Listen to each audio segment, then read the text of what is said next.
दोस्तों, आज की कहानी एक ऐसी लड़की की है जिसका पति पहले से ही एक लड़की को पसंद करता था, लेकिन फिर भी उसकी शादी उस सीधी सादी लड़की से कर दी जाती है और बाद में इस जबरदस्ती के रिश्ते का इतना भयानक अंजाम होता है कि सुनते हुए भी रोंगटे खड़े हो जाते हैं। आपसे रिक्वेस्ट है, कहानी को पूरा सुनिएगा। बहुत ही जबरदस्त कहानी है। मेरी माँ बहुत खूबसूरत थी, मगर फिर भी किस्मत अच्छी न थी, क्योंकि बाबा शादी से पहले किसी लड़की को चाहते थे और उसी को अपनी जीवन संगनी बनाना चाहते थे, मगर उस लड़की के घर वालों ने उनका रिश्ता रद्द कर दिया। तब दादी ने बेटे की शादी अपने दूर पार के रिश्तेदारों में कर दी और यूं मेरी माँ उनकी बहू बन गई। शादी तो हो गई, मगर बाबा के दिल में तो कोई और बसी थी। उन्होंने अपनी दुल्हन को दिल से स्वीकार न किया। माँ और भाइयों के दबाव से मन मारकर कुछ साल पत्नी के साथ गुजार दिए, मगर अपनी पहली मोहब्बत को न भूल पाए। उस लड़की से जिसका नाम नंदनी था, वो अक्सर छुप छुप कर मिलते रहते थे। एक दिन जमाने की परवाह किए बगैर बाबा ने चुपके से नया घर माँ के नाम कराने के बहाने तलाक के कागजात पर साइन करा लिए। माँ बेचारी इतनी सीधी थी कि दादी यानी अपनी सास के कहने पर पुलिस थाने तक भी न गई और दादी ने माँ को उसी घर में रोके रखा। माँ ने भी यही सोचा कि कहाँ जाऊंगी, माँ बाप तो कोई थे नहीं, भाई अपनी अपनी पत्नियों के ही होकर रह गए थे। फिर बाबा की पहली मोहब्बत यानी नंदनी, दोनों ने मिलकर कोर्ट मैरिज कर ली। नंदनी के बाबा और भाइयों को इस तरह अपनी लड़की के घर से भागकर शादी करने का बहुत रंज था और वो मेरे बाबा से बदला लेने की सोच रखते थे। 2 बार उनके सालों ने चाकू से वार भी किए, जब भी वो कहीं रास्ते में उनको मिल जाते थे, लेकिन ईश्वर ने बचा लिया। अब बाबा को हर वक्त इस बात का धड़का लगा रहता था कि जरूर नंदनी के भाई किसी दिन उनसे बदला लेकर रहेंगे। इसी खौफ की वजह से नौकरी छोड़ नंदनी को लेकर किसी अनजान शहर में जा बसे। अब सिर्फ कभी कभी दादी से खुफिया तरीके से बात कर लेते थे, बाकी किसी से नाता न रखा। ये भी ना सोचा कि उनके बच्चे भी हैं, भला माँ से ही तो नाता तोड़ा था। उन्होंने दादी के सिवा किसी से भी कोई वास्ता न रखा। माँ बेचारी अपने जेठ की मोहताज हो गई। मेरे ताऊजी एक शरीफ और सज्जन इंसान थे। जब उन्होंने भाई की औलाद को भूख से बिलखते देखा तो परेशान रहने लगे। एक मामूली सी नौकरी थी और कम तनख्वाह में 2 परिवारों का गुजारा मुश्किल था। तभी नौकरी को छोड़ और पत्नी के जेवर बेचकर वो विदेश जाने की कोशिशों में लग गए।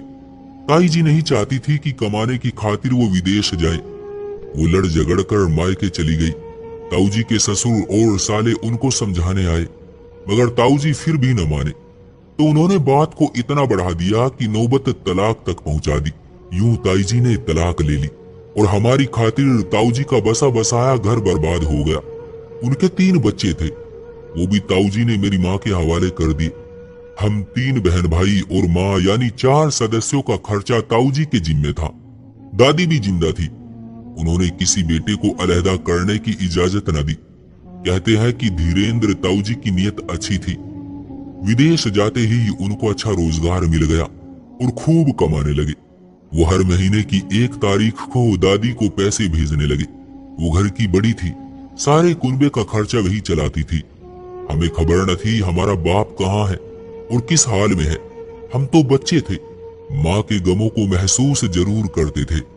उन दिनों मेरी उम्र 6-7 साल हो गई थी और मेरा भाई रोहित मुझसे सिर्फ 1 साल और 2 महीने बड़ा था। वो कुछ लापरवाह सा था, मगर मैं काफी समझदार और जिम्मेदार थी। हालात को जल्द समझ लेती थी। रफ्ता रफ्ता मुझको माँ का दुख समझ में आने लगा और मैं उनसे ज्यादा करीब हो गई। मम्मी को तो अपने मायके वालों की भी सपोर्ट हासिल न थी। वो इस उम्मीद पर जिंदगी के दिन गुजार रही थी कि जब मेरा बेटा बड़ा होगा तो वो हमको संभाल लेगा। हमारे लिए दादी का इस उम्र में जिंदा होना ही ऊपर वाले का बहुत बड़ा इनाम था कि हम उनके फैमिली सिस्टम के साथ बंधे हुए थे।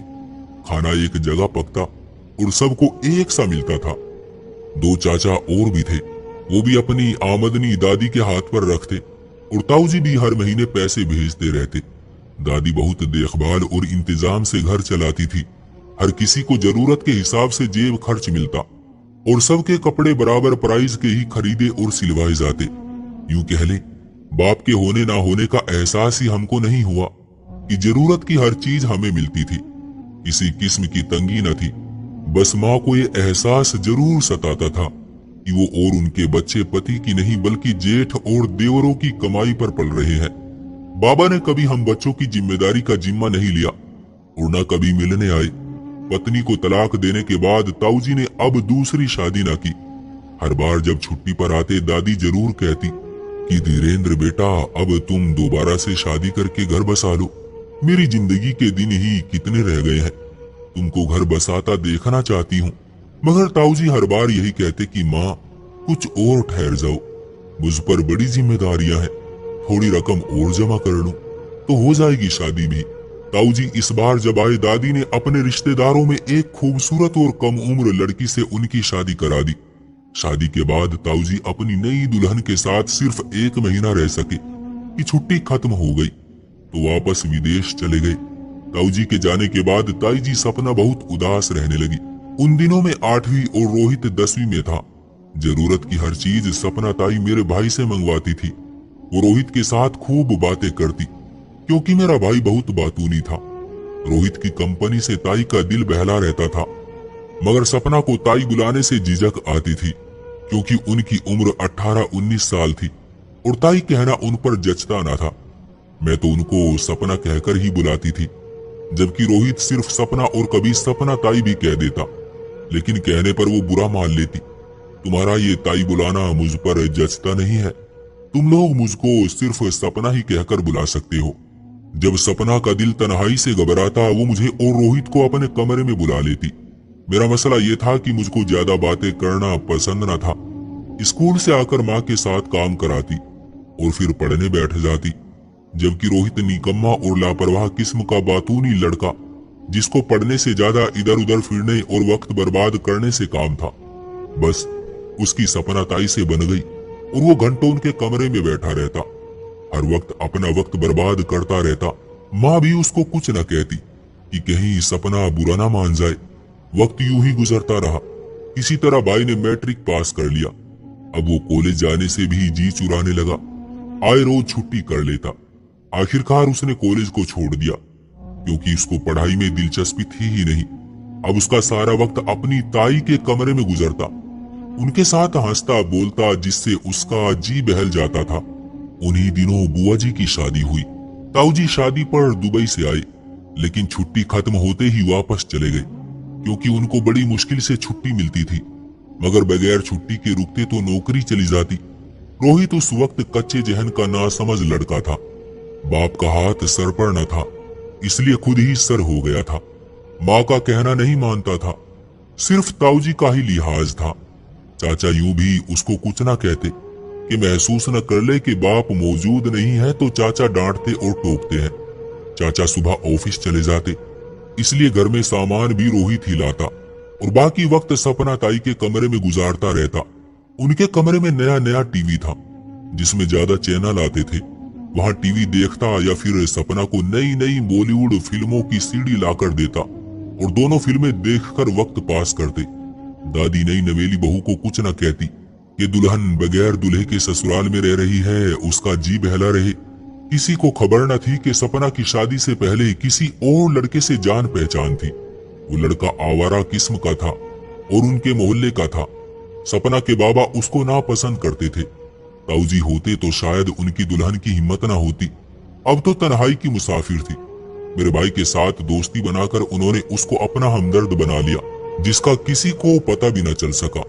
रोहित भी उनकी चिकनी चुपड़ी बातों की वजह से उनके घेरे में आ गया। उसको खूब रुपया पैसा जेब खर्च देकर अपनी तरफ कर लिया। वो बेवकूफ भी ताऊजी से गद्दारी करके सपना का राजदार बन गया। अब ताई सौदा लाने के बहाने रोहित को जहां भेजती तो वो हुक्म के गुलाम की तरह दौड़ा जाता।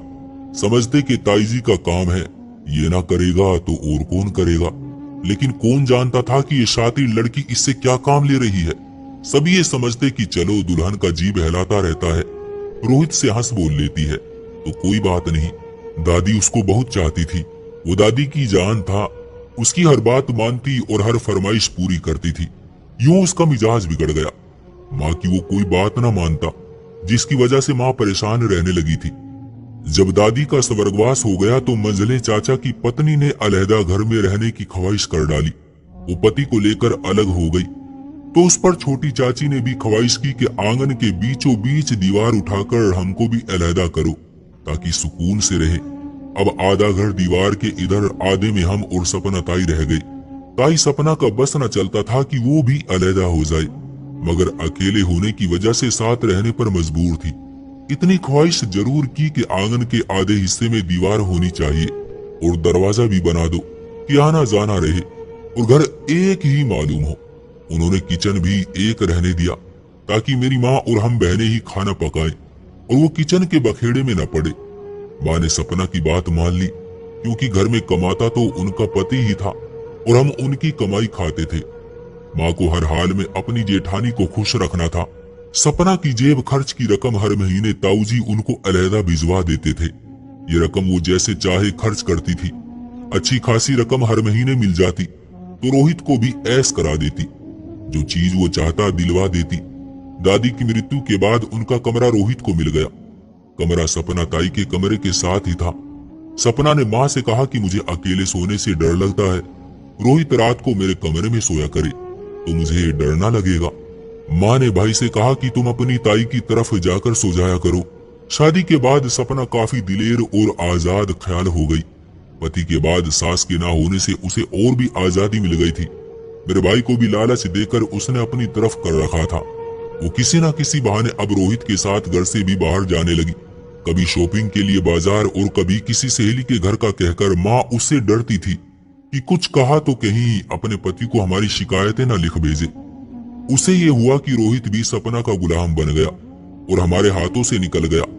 एक दिन चोरों का बहाना बनाकर सपना ताई ने आधी आधी उठी आंगन वाली दीवार को भी ऊंचा करके अपने हिस्से को पूरी तरह से हमसे बंद कर दिया और मेरा भाई जो लालची और खुदगर्ज हो चुका था वो हमेशा के लिए उनकी तरफ वाले हिस्से में जा बसा। हमको इस बात का बहुत एहसास हुआ था कि रोहित हमको छोड़कर सपना ताई की तरफ चला गया है। बेशक वो अकेली थी मगर हम भी तो अकेले थे। घर में मर्द तो सिर्फ भाई ही था। हमारी तरफ भी आता था मगर जैसे पहाड़ों के उस पार की तरह आंखों से ओझल हो चुका था। सपना ताई उसको जेब में अच्छी खासी रकम डालती रहती।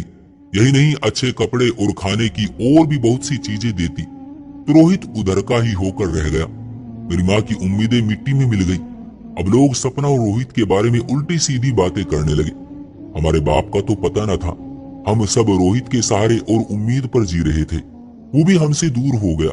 उसको माँ का तो क्या, मोहल्ले वालों की भी शर्म न रही कि वो कैसी कैसी बातें बनाते हैं। अपने ताऊजी को भी भूल गया कि जिन्होंने हमारी खातिर अपना सब कुछ कुर्बान कर दिया था, जिसके बारे में ताऊजी को कुछ लिखने से भी मजबूर थी। इधर सपना के हौसले बढ़ते जा रहे थे। वो अब घर में आजाद थी। अपनी आरजू को पूरा करने की खातिर वो रोहित को साथ लिए फिरती और वो नादान ताई की चालों का खिलौना बना हुआ था। आखिरकार मंझले चाचा ने इस राज का खोज लगा लिया। जब मोहल्ले वालों ने आकर उनको होशियार किया तो उनको तहकीकात करने की लगी। तब मालूम हुआ कि सपना अपने मोहल्ले के किसी लड़के से मिलती है जिसको वो शादी से पहले पसंद करती थी। एक दिन मंझले चाचा ने सपना को इसी नौजवान के साथ सिनेमा हॉल से निकलते देख लिया, जबकि रोहित सिनेमा से करीब एक होटल में बैठकर सपना के आने का इंतजार कर रहा था। चाचा ने घर आकर रोहित की पिटाई की तो उसने कहा, चाचा मैं मजबूर था। सपना ताई कहती थी कि अगर तुमने किसी को बताया तो मैं तुम्हारी और तुम्हारी माँ और बहनों की झूठी शिकायतें तुम्हारे ताऊजी को लिख भेजूंगी। वो तुम सबको घर से निकाल देंगे और खर्चा भी बंद कर देंगे। तब तुम क्या करोगे? तभी मैंने उस मामले को माँ से भी छुपा कर रखा कि ताई जी अपने पुराने चाहने वाले से मिलती है। बहरहाल मंझले चाचा ने ताऊजी को पूरी दास्तान लिखकर आगाह कर दिया। उन्होंने विदेश से ही सपना ताई को तलाक के कागजात भिजवा दिए, मगर हमको भी रोहित की बेवकूफी की सजा मिली कि उन्होंने माँ को भी उस खेल में शामिल समझा। हमसे इस कदर बददिल हो गए कि हमारा खर्चा बंद कर दिया। ताऊजी और मंझले चाचा ने माँ से कहा कि अगर रोहित यहाँ रहेगा तो तुम सब भी घर छोड़कर कहीं और चले जाओ, वरना इसको इसके बाप के पास जाने का कहो। आखिर उसका भी तो कुछ फर्ज है कि अपनी औलाद का खर्च उठाए। अब माँ ने दिल पर पत्थर रखकर रोहित को उसके बाप के पास चले जाने का कहा और चाचा ने रोहित को पता बता दिया जहाँ मेरे बाबा अपनी दूसरी पत्नी के साथ रहते थे। रोहित वहां पहुंचा तो बाबा ना मिले, क्योंकि वो तो काफी सालों पहले वहां से चले गए थे।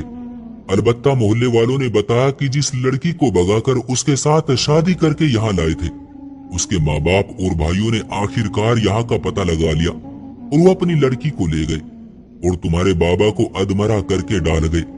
बाद में उस लड़की ने भी अदालत में अपने बाप और भाई के हक में बयान दिया कि इस व्यक्ति ने मुझे बहला फुसलाकर अगवा किया था और जबरदस्ती शादी पर मजबूर किया था। वो अपने माँ बाप की तरफ हो गई और तुम्हारे बाबा को जेल हो गई। वो अब भी जेल में है। रोहित ये सुनकर हमारी तरफ भी न लौटा, न जाने किधर निकल गया। यूं हमारे बाबा के किए की सजा हमको मिली और आज तक मिल रही है। हमारे हिस्से की जायदाद मंजिलें चाचा ने खरीद ली और हमको उस रकम से दूसरी जगह मकान खरीद कर दे दिया। मैंने बड़ी मुश्किल से आज ग्रेजुएशन पूरी करने के बाद नौकरी कर ली और अपनी माँ और बहनों की हालत का बोझ उठा लिया। माँ आज भी रोहित भाई का इंतजार करती है और बस हर वक्त यही कहती है कि ईश्वर किसी भी लड़की को ऐसा पति न दे और ना ही किसी को ऐसा बाप दे जिसको अपनी औलाद का एहसास